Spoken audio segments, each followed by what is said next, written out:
Another thing I wanted to ask you, you talked about how when you were younger, you enjoyed fiction reading, and then you turned to a lot of nonfiction reading.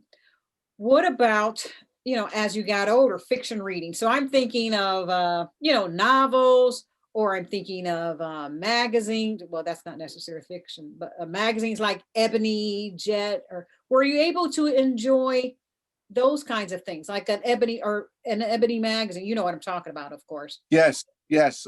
What a visually impaired person can do now, not only visually impaired persons, but dyslexic also. Sure. The Library of Congress has their National Library Service, where they provide recorded materials, and that in itself is the story. And I'll back up to say that when I started using the National Library Service, they recorded books on record albums. Oh. So Which are coming yes, back. They're coming back. and they called them talking books. Huh, okay. And that's why Stevie Wonder, one of his albums was called Talking Book. No The way. Yeah, that's where the title came from. So these books were called talking books, and they would come. You get this box with these discs in them, and you play them on a. They would provide each patron a record player. They called it a talking book machine, Okay. uh, in which you would play these books, and they actually played them at a slower speed so that you could get more material on one side of an album. That's what I used in the 60s for pleasure reading, not for textbooks, because the National Library Service doesn't do textbooks. And then they started putting them on cassette. Uh-huh. And they developed a special machine that they started lending out to patrons Sure. that had 4-track cassette. So it looked like a regular cassette that you might have used, but it had 4 tracks on it. Okay. And so they could get more material on a cassette. So then you would read books on cassette. Then they started providing books on digital cartridge. And that's what they do now. But in addition to the digital cartridge, they actually have a download program. And so they have made an effort to put all of their material available for download. So now I have an account with the library, the National Library Service, and I can go and download any of the thousands of books that they have. And they have a special machine that was developed to play those books.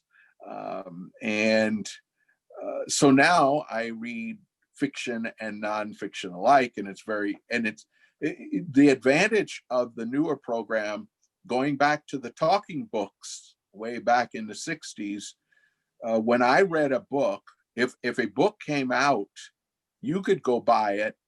It would be 3 or 4 years before it was available for me. Oh. But now that many publishing companies are producing their books as audiobooks anyway, Absolutely.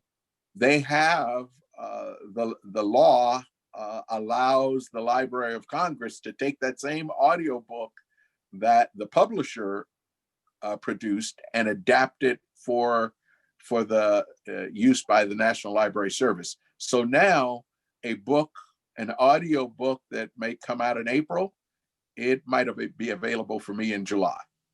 Why does it have to be converted? Why can't you just listen to an audiobook as is?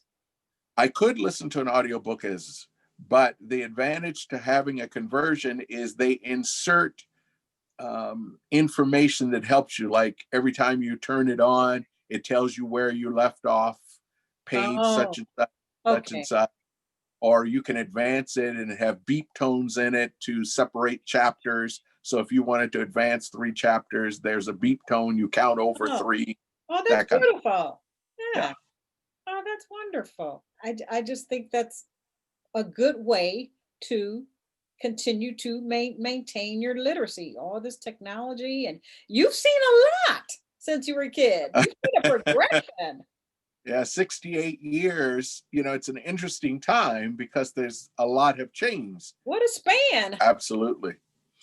You see, before we used to have to wait for the like the Braille Institute here in Los Angeles is one of the distributors for the National Library Service. Mhm. And so you would wait for them to send you book. You could give them information about what kind of books you prefer, or you could let them just randomly send you stuff, or you could call and request something specific. Because it's now downloadable, you can talk to me about a book. You can say, Dana, I just read a book by Joseph Stiglitz on the economy for 2021. And I'll say, oh, you know what? I'll go on the National Library website and see if it's available. Mm-hmm. And if it's available, I can just download it and I can start reading it 15 minutes from now. That's awesome. Okay. I don't have to wait for it to be sent to me.